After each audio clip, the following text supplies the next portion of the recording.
Elena Montovío. Bienvenida al Museo de UTU y muchas gracias por este rato. Muchas gracias a vosotros por invitarme. Ya lo conocías, el museo, recién hablábamos, sí. Que te gusta mucho. Sí, me gusta mucho, me impactó, me encantó. Sí. Bueno, sos bienvenida para cuando quieras. Muchas gracias. Otra cosa que nos contabas es que en Sinterfor hay una sala que se llama Uruguay y que tiene una réplica de una obra que tenemos acá en el museo. Efectivamente, es la sala de reuniones, que justo yo ya la encontré así, ¿no? Le pusieron el nombre de Uruguay porque fue precisamente desde la UTU una de las instituciones que fomentó la creación de Sinterfor y que procuró que la sede estuviera instalada en Uruguay, la acogiera Uruguay, hiciera un acuerdo de sede, ofreciera una serie de condiciones y que Sinterfor pues, se instalara en Montevideo. Esa persona fue Valparda Blengio. Efectivamente. Que era director de UTU en la década del 60 más o menos, y que incluso fue una persona que cambió muchísimas cosas en la UTU para que la OIT le empiece a prestar atención o empiece como a tenerla más en cuenta. Claro, forma parte de un conjunto de personas de América Latina visionarias en el rol que la formación profesional puede jugar y juega en un momento de desarrollismo industrial de la región y cómo se convierte en una prioridad absoluta, no solo para la población que va a acceder a la formación, sino en su rol de desarrollo de toda la región. ¿Vos sos directora de Sinterfor? Efectivamente. Si tuviéramos que definir Sinterfor o sus objetivos y su plan, ¿cuál sería? ¿Qué es Sinterfor? Bueno, es un centro que agrupa una red, coordina una red formada por las instituciones como la UTU, con distintas condiciones y con distintas características, pero que tienen, entre otros cometidos, la ejecución de políticas de formación profesional en sus distintos países. Actualmente la red fue creciendo, pero agrupamos a unas 60 instituciones, porque es algo variable, en 28 países. ¿Y qué te acercó a vos al mundo de la educación y de la educación técnica? Porque sos abogada de profesión. Yo soy abogada, pero con estudios de especialización tanto en alfabetización y educación de adultos como en gestión de políticas sociales, y siempre me ha interesado y he trabajado muy cerca el tema del derecho y el tema de la educación. Por una serie de condiciones empecé mis primeros trabajos profesionales en un barrio con población básicamente gitana, de etnia gitana, en Barcelona, y en donde me ocupé de programas de alfabetización. Intenté juntarlos con el tema del derecho a la educación y la alfabetización en derechos, ¿no? Claro. Entonces son dos caras de una misma realidad que sin duda, pues si las abordas en conjunto, te da una visión importante que ayuda en el proceso de dignificación de las condiciones de vida de las personas. ¿Y esa visión cómo ha cambiado a lo largo del tiempo? Bueno, pues ha cambiado en mi trayectoria en muchas cosas, porque de proyectos concretos he pasado pues a experiencias diferentes, ¿no? Tanto pues físicamente y geográficamente, como en las instituciones desde las cuales he prestado estos servicios, como en la realidad el rol que juega la distinta gama de opciones de formación que hay, desde la formación ocupacional y una inserción rápida en el mercado de trabajo, a según qué edades, a la formación profesional con sus distintas especializaciones y duración en la propia formación, ¿no? Y en América Latina, ¿cómo has visto ese trabajo en educación para el trabajo y en formación profesional? Bueno, pues hay un conjunto de elementos, yo creo que nos unen, y que la prueba está que, por ejemplo, en el caso de Sinterfor lleva más de 60 años siendo una red, y las instituciones siguen teniendo muchos temas que compartir buenas prácticas, que compartir desafíos, y en este momento de cambios acelerados, pues muchos desafíos. Sin embargo, también hay mucha característica muy específica de cada uno de los países, y dentro de los países de cada una funciona de las situaciones concretas, ¿no? Marcadas o bien por la geografía, o bien por la etnia, o bien por las condiciones que atraviesan la región, como las grandes desigualdades o la gran deficiencia de acceso a los servicios públicos, entre ellos los de la educación. Pero ¿ustedes planifican o plantean políticas como muy específicas o pueden traspolar y llevar capaz una idea que por ahí en Costa Rica funcionó, traerla para Uruguay? Bueno, nosotros más que llevar y traer, lo que hacemos es promovemos espacios en donde pueda transcurrir el intercambio. Son las instituciones de las naciones que forman parte del espacio de América Latina y el Caribe las que promueven las políticas, porque normalmente son instituciones públicas o privadas, pero que tienen entre su mandato ejecutar políticas públicas de formación profesional y ofertar servicios accesibles a las y los ciudadanos. Y en esa ejecución se encuentran muchas particularidades y se acumulan muy buenas prácticas o experiencias exitosas. Entonces, ocurre que las experiencias exitosas son llamadas a una convergencia y entonces hay mucho intercambio. Es una autopista de alto tráfico. El tema de el intercambio de buenas prácticas o también muchas veces comunidades de reflexión e investigación para buscar soluciones a desafíos compartidos. Y ahí en esa autopista, ¿quién es el que marca los límites de velocidad, digamos?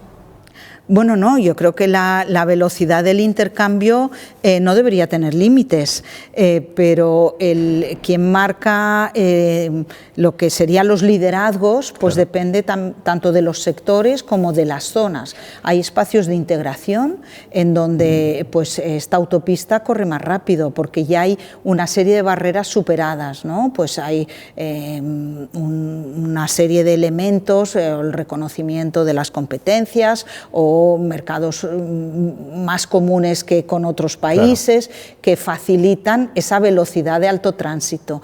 O hay, por ejemplo, temas, sectores, ahora estamos promoviendo entre la red Saber Cuidar, justo es uno de los proyectos que lanzamos la semana que viene, que es una red constituida por 14 países, 18 instituciones, donde Uruguay tiene un gran liderazgo, un intercambio, una autopista nueva, que va a ser todo lo que tiene que ver con un marco regional de cualificación en cuidados, ¿no? Claro. Este es un caso muy reciente y que es muy actual, en donde los países que han logrado legislar sobre la realidad de los cuidados, cuando quieren ejecutar esas políticas, lo voy a simplificar mucho, pues necesitan encontrar para poder prestar servicios profesionales de los cuidados. Y es un sector que tradicionalmente no ha contado con una profesionalización certificada. Entonces, hay un montón de instituciones que están empezando a tener currículums desarrollados para profesionalizar el sector cuidados, que es muy amplio, sin duda, pero con un potencial de creación de puestos de trabajo formales muy relevante para la región. Y en este marco pensamos cómo podemos apoyar a poner algunas señales en esta autopista de alta velocidad, y es facilitando algunos estándares que sean útiles y comunes a distintos países.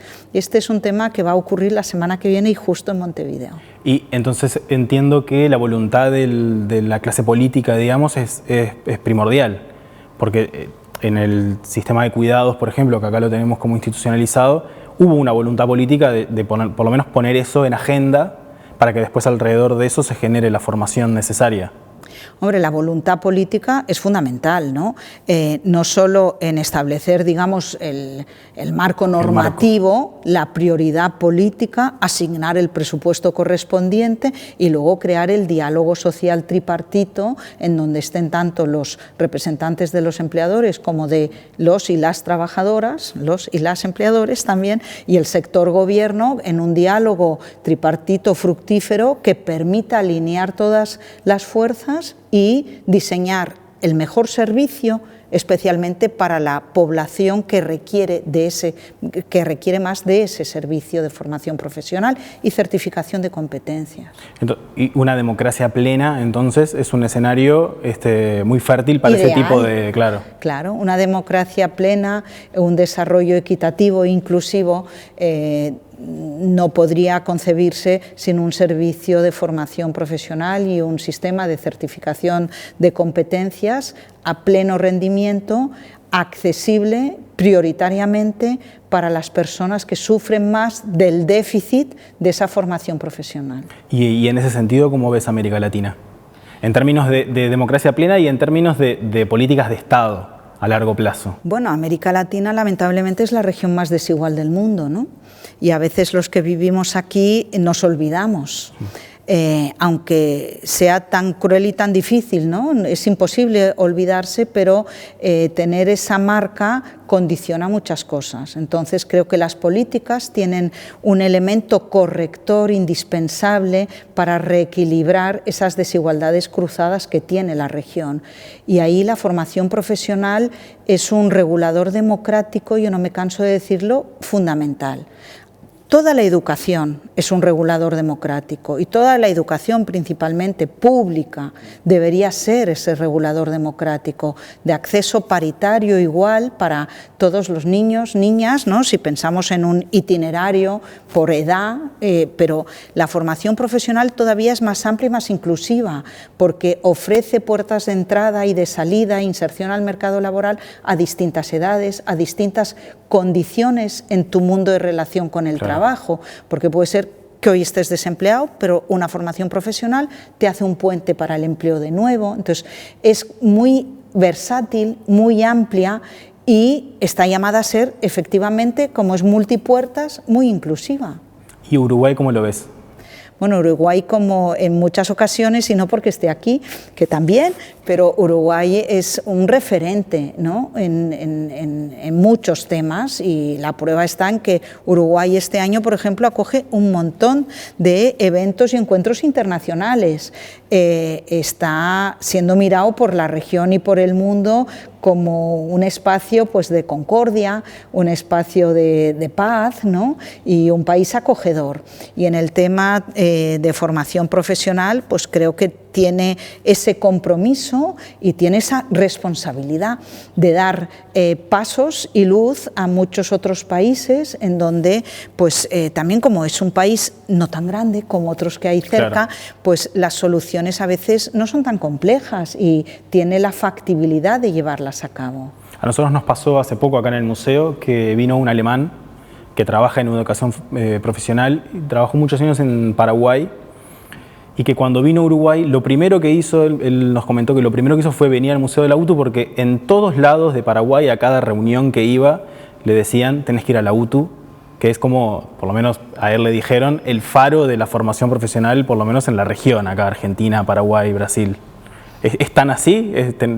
Es un referente. Es un referente sin duda, ¿no? Tanto por su larga trayectoria como por el menú amplio de opciones de formación que ofrece, como por la combinación, digamos, de especialidades. Claro. Entonces, sí, yo creo que es un referente y ahí es bastante continuo, ¿no? Que vienen, yo lo oigo no solo por el hecho, como somos una oficina regional, no estamos tampoco todo el día en Uruguay, ¿no? Y lo habéis visto, hay mucho desplazamiento y mucha demanda de fuera, pero hay muchas instituciones que cuando vamos por la región dicen, no, es que he firmado un convenio con la UTU, tengo alumnos de intercambio en la UTU. Entonces, ¿qué tan frustrante puede ser ver que la clase política en general tiene a la educación y a otros temas como una especie de botín electoral y no una mirada más como a largo plazo con la importancia que la educación tiene en el país? Por lo menos yo como ciudadano veo que se habla de la educación cuando se acercan las elecciones. Bueno, yo te cambiaría la pregunta y lo que diría es cuán frustrante es que los ciudadanos y ciudadanas no sepamos darle la vuelta, ¿no? Claro. Porque, bueno, pues la clase política existe, pero cambian. Lo importante es que seamos los ciudadanos y las ciudadanas, ¿no? Que exijamos siempre nuestros derechos en torno al acceso a la educación. No los nuestros o los que pensamos que igual ya estamos en otro momento o que aunque la formación sea siempre continua, pues para las otras generaciones o para las personas que en este momento están fuera del mercado de trabajo, para hacerla extensible la educación y al alcance de todas y de todos. Entonces, la clase clase política, si contribuye en positivo, bienvenida, pero no hay que dejar nunca solo en sus manos ni el impulso ni el seguimiento, ¿no? Yo creo que la sociedad la construimos todos y entonces sería muy reduccionista pensar que en sus manos quede la educación. No. ¿Cómo ves a los jóvenes en esta mirada del trabajo y en esta idea del trabajo? ¿Cómo percibís? Yo estoy muy atenta y muy a la escucha, porque creo que nos superan en muchas cosas y con mucha capacidad de cambio.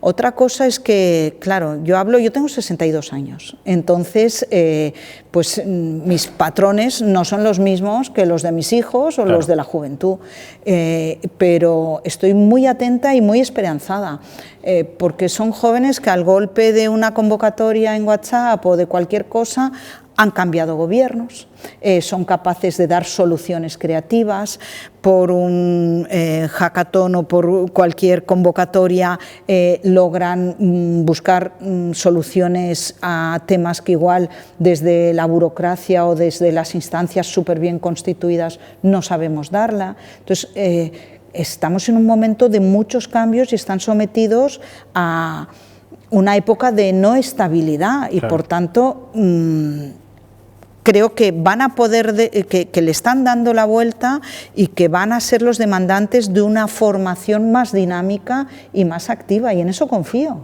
¿Y sentís que las instituciones le están dando ese espacio? Las instituciones, por norma, somos más lentas. Las instituciones, bueno, pues una vez una buena idea cristaliza, se formaliza, se institucionaliza y entra en una burocracia, pues es más lenta, y eso hay que asumirlo. A cambio da estabilidad, hay posibilidad de sostenibilidad, mantiene un servicio en el tiempo, hay muchas, ¿no? La UTU tiene sentido y lleva un montón de años, Sinterfor también, y entonces es cómo logras convivir el dinamismo del cambio, la oportunidad de la respuesta en el tiempo y el adelantar las soluciones con esa esa fórmula mágica de combinar todos estos factores, ¿no? De la oportunidad constante, pues no siempre la tenemos tan aceitada. Y eso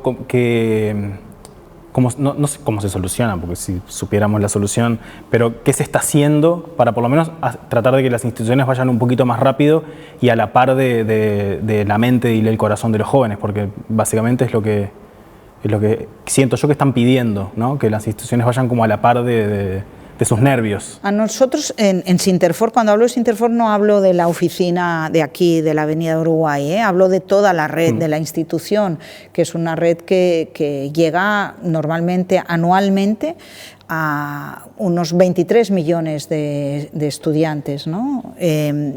De todas las edades, con todas las ofertas, en todos los países, etcétera.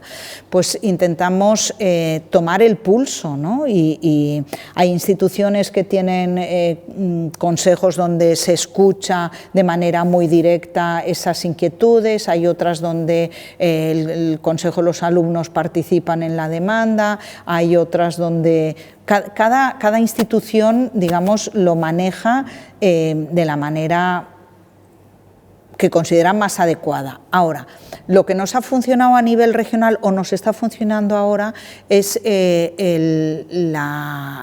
la creación entre varias instituciones de comunidades de prácticas, ¿no? Comunidades de prácticas, redes temáticas, vamos cambiando los nombres, grupos de trabajo, etcétera, pero en torno a un interés común, por ejemplo, la red esta Saber Cuidar, que claro, las propias instituciones le pusieron el nombre, saber porque es conocimiento, pero porque también es destreza, ¿no? Y el hecho de cuidar, ¿no? Y el hecho de cuidar, no solo la persona que ofrece servicios de cuidado, sino también el que los recibe y el derecho al cuidado. Entonces, fue un nombre yo creo que bastante oportuno el que le supieron poner. Pero lo mismo hay en torno al tema de la formación dual, lo mismo, entonces son un conjunto de instituciones que se juntan para el intercambio de buenas prácticas, para el desarrollo de conocimiento, para la investigación, para la anticipación de lo que va a llegar en ese sector, para el intercambio con otras regiones, para buscar luces y para poder compartir. Entonces, Esto tiene un dinamismo bastante activo. ¿Sentís que la formación dual es un valor como para incentivar a los jóvenes a vincularse con el estudio y con el trabajo? La formación dual, como la formación profesional, tiene muchas caras, ¿no? Entonces, no hay una sola formación dual. La OIT habla del aprendizaje a lo largo de la vida, ¿no? Y entonces, cuando hablamos de formación dual, normalmente nos viene la referencia de la formación dual que se desarrolló más en Alemania, ¿no? y en países del entorno, en donde es el aprendizaje en el puesto de trabajo y con una tutoría muy especializada. Claro. Entonces, la traslación de modelos exactos, esto no funciona. El hecho de la traslación de la idea del aprendizaje en un entorno de trabajo real, esto sí puede funcionar. Ahora, no siempre hay que ver cuál es el tejido empresarial de América Latina. Claro. Y el 60% del tejido empresarial son micro y pequeñas empresas. Entonces, estas micro y pequeñas empresas hay países con un 80% de informalidad con este tejido. Claro. ¿Van a poder liberar a un trabajador para que ejerza la función o trabajadora de tutor? Bueno, pues no hace falta responder. Claro. Entonces, ¿cuántas grandes empresas hay en América Latina que realmente lo pueden incorporar con un sistema de aprendizaje continuado y que luego promueven o tienen la capacidad de ofrecer inserción laboral en la propia empresa, que sería un ideal? Bueno, pues no es lo mismo que Alemania. Claro. ¿No? Entonces, es una gran opción, sí. Hay una red que se llama la Alianza por la Formación Dual, muy dinámica en América Latina y el Caribe. Forman parte 18 instituciones de manera permanente y tenemos un intercambio súper rico con el apoyo del Servicio Alemán de Formación Dual, con el Ministerio Federal de Educación de Alemania y con la Secretaría Técnica compartida con ellos y Sinterfor. Entonces, es una apuesta, sí. ¿Es una buena propuesta? Por supuesto. ¿Están todas las condiciones para darlo? Estamos en la búsqueda. ¿Y qué otros tipos de formación dual hay? El que conocía yo era el de educar en el ámbito del trabajo con un tutor que esté ahí. El modelo es este, pero ¿se puede desarrollar siempre igual replicándolo? Claro. Bueno, pues hay distintas adaptaciones, ¿no? Igual no es exacto el número de horas de dedicación al estudio que al trabajo, no es igual el periodo. Entonces, hay adaptaciones, ¿no? En función de la idiosincrasia, las posibilidades. Claro. Y ahí la precarización laboral, además, que no se transforme ese pasante o ese estudiante, bueno, que no se transforme. Que hay que estar muy, muy atento, ¿no? Pero la precarización laboral de las pasantías es un tema que no está únicamente, no está relacionado con la formación claro. dual, ¿no? La precarización de las pasantías, duales o no duales, ocurre en todos los lugares y es un tema sobre el cual está regulado, pero... ¿Hay un desafío ahí? Hay un desafío, claro. ¿Qué tan abiertas son las cámaras empresariales y las empresas en vincularse con el mundo de la educación? ¿En recibir pasantes, en recibir estudiantes? No solo en eso, sino yo pensando en el gran nivel de políticas, desde hace 3 años desarrollamos a nivel de la región un proceso de diálogo social, en este caso de la mano de Fundae, que es una fundación estatal española, sí. para el diálogo social en la formación profesional. Después de estos años de trabajo hemos llegado a una declaración tripartita entre las organizaciones sindicales y las organizaciones de empleadores y las cámaras, ¿no? que están incluidas, sobre estos acuerdos comunes de la prioridad de la formación profesional y el diálogo social en la misma.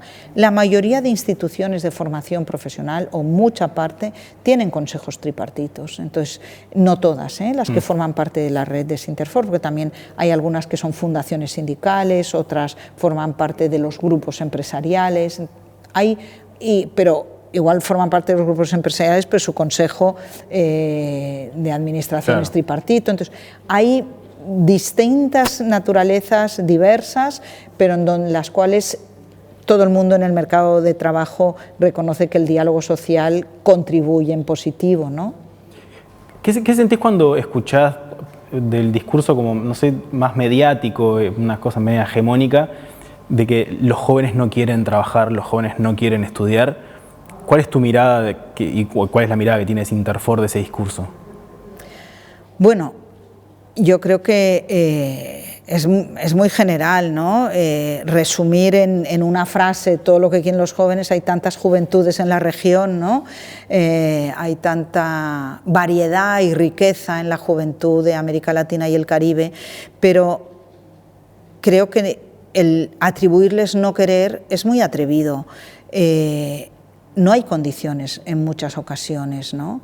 Y luego estamos pensando en qué tipo de trabajo. El trabajo clásico, 8 horas, en una oficina, en una escuela, en una industria, ¿no? Creo que la creatividad nos hace cambiar a todos, y entonces hay un conjunto de personas, tomadores de decisiones, más abiertos y más expuestos a esa creatividad de la juventud para integrarlos dentro de un mercado de trabajo, y hay otros que igual pues están anclados en un formato y una concepción de trabajo con una jornada laboral estática de otra manera. Entonces, yo no me atrevería a decir que no quieren trabajar, es en qué condiciones tal vez no quieren trabajar, ¿no? No hemos sabido convencerlos de que está bueno también, tal vez, ¿no? Porque hay como, yo me acuerdo de cuando yo era niño, de escuchar como, bueno, el sacrificio de ir a trabajar y esperar el fin de semana. Yo tengo el privilegio de trabajar de lo que estudié y estudiar lo que me gusta, entonces yo no sufro el domingo, digamos, ¿no? El domingo de tarde para mí no es un calvario. Quizás haga falta creatividad para encontrar esas pasiones que tienen los gurises para que vayan con ganas a estudiar y trabajar.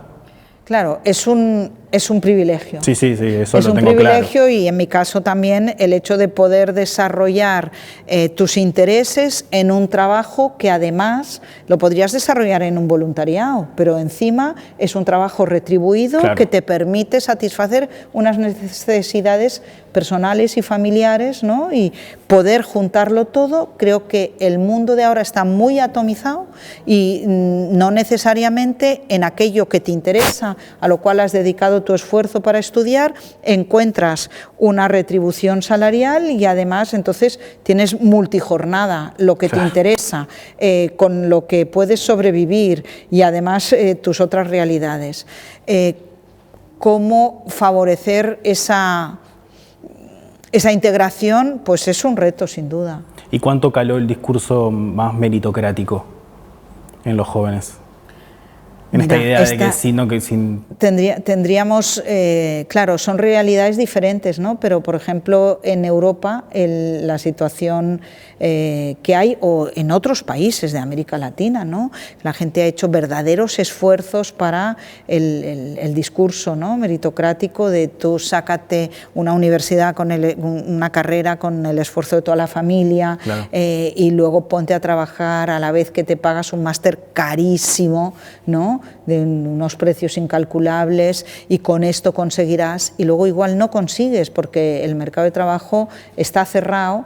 Y sin embargo, a día de hoy la formación profesional en los distintos grados está ofreciendo una inserción laboral más alta que los grados universitarios. Entonces, uno de los temas que nos ocupa dentro de la red Sinterfor es como la reivindicación de una narrativa positiva de la formación profesional y de la certificación de las competencias, de esos saberes que uno o bien adquiere en el desarrollo de profesiones o de habilidades, pues a veces en el trabajo informal, pero que no son reconocidos, o de la formación profesional formal, ¿no?, que está asociada a un título y a un reconocimiento luego, con todas las consecuencias administrativas que esto genera. Y es hacia dónde, cómo reivindicamos que la formación profesional no es un paso al lado porque no tuviste la oportunidad de ir a la universidad, no, es un escalón encima, porque te abre muchísimas más puertas del mercado laboral, muchas veces que un título universitario. Nosotros en la UTU ahora ya no tanto, pero la historia de la UTU está caracterizada por ser como la cenicienta de la educación en Uruguay, ¿no? De hecho, en algunas épocas, si venías a la UTU, era porque o no te daba para ir al liceo o eras de clase humilde, ¿no? Estaba como muy bastardeada, creo yo, la institución. Lo que esa mirada de la educación técnica se repite en América Latina, esa cosa de la educación como más intelectual por encima de la educación más técnica. Bueno, yo creo que ha estado bajo este prisma en la mayoría de los países, ¿no? Y ha sido muchas opciones de las familias en países de distintos regímenes políticos el hecho de la apuesta por la universidad. Y sin embargo, estamos en toda una corriente de la reivindicación de la formación profesional, que bueno, muchas de las profesiones no van a ser sustituidas por la IA. Claro. Bueno, te iba a preguntar eso justo ahora en el surgimiento o el resurgir de los oficios. Exacto, ¿no? Entonces hay temas manuales. A día de hoy está más demandado un fontanero, ¿no? Claro. que otro un tipo programador capaz. Exacto, ¿no? Que es más sustituible. Entonces, bueno, no quiero caer digamos, en temas clásicos, pero estamos en esa apuesta. Toda contribución es bienvenida. Vos tenés experiencia en trabajo infantil, en la erradicación del trabajo infantil. ¿Qué aprendiste de esas experiencias? Bueno, aprendí que sin duda América Latina, que ha sido la región que más ha avanzado en la reducción del trabajo infantil desde que hay mediciones, ¿no? Porque fue un hecho muy naturalizado, estaba aceptado socialmente, ¿no? Entonces sí. Es como un hecho muy naturalizado, que ahora podríamos pensar en algunos que son violaciones de derechos, pero están naturalizadas, logras que se identifique como una violación de derechos, que esto, a raíz de una serie de normas internacionales, cale en los países, que los países lo regulen, que empiecen a medirlo, que se cree institucionalidad, que esta institucionalidad acabe en los organismos públicos. Todo esto es todo un recorrido, ¿no? Pero luego es la realidad de los niños y niñas que se encuentran trabajando, sin duda para mí es el rostro del cruce de vulnerabilidades más importante, ¿no? Porque pues es el rostro de la exclusión étnica, es el rostro de la exclusión geográfica. Normalmente hay un 60% en el mundo rural, es el rostro de la exclusión de género, hay una mayor incidencia en niñas, especialmente las que abandonan la escuela para el cuidado de sobre todo para los cuidados. Para los cuidados de sus hermanos menores o de sus familias o de sus mayores. Es el rostro de la pobreza, absolutamente, ¿no? Y además es la reproducción de la desigualdad de manera generacional, ¿no? Porque entonces esto te lleva al círculo vicioso de como he sido niño o niña trabajador, ya he abandonado la escuela, entonces no he culminado ni la primaria ni la secundaria de manera oportuna, mi inserción en el mercado laboral, si hay alguna, o mis primeros desempeños son en la informalidad, por tanto desprotegido, y por tanto cuando formo una familia de manera pues temprana, reproduzco el mismo esquema y llegaré a ser adulto mayor sin ninguna protección y vuelve, ¿no? Entonces, interrumpir este ciclo es fundamental, y la educación, tanto en la primaria, la secundaria y la formación profesional como pasarela para una inserción laboral con derechos, es fundamental. ¿Y ese ciclo se transformó en cultura en algún caso? ¿Te has encontrado con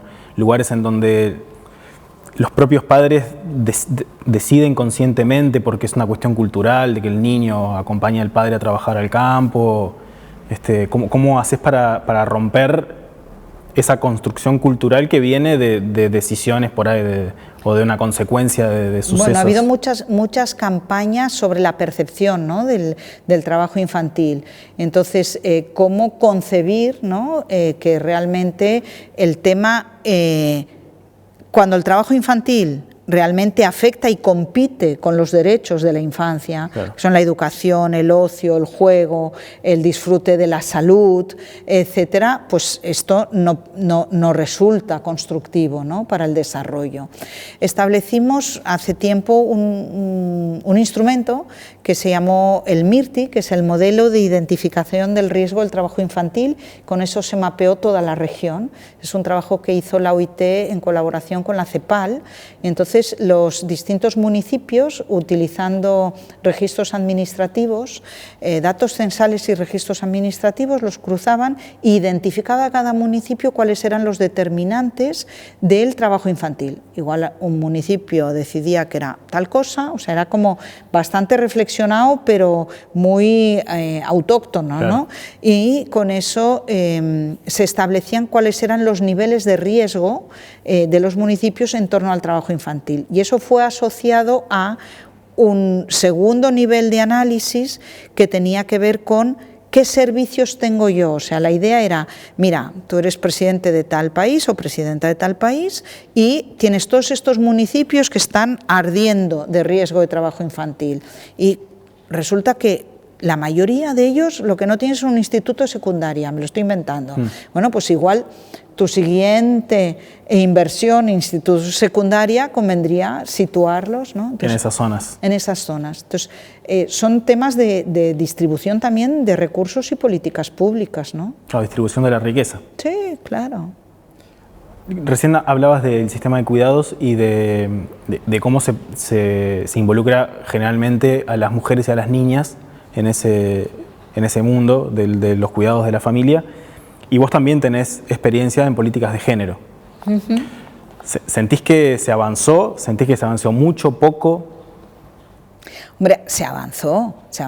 Este ha sido una de las regiones con los movimientos feministas más relevantes del mundo, ¿no?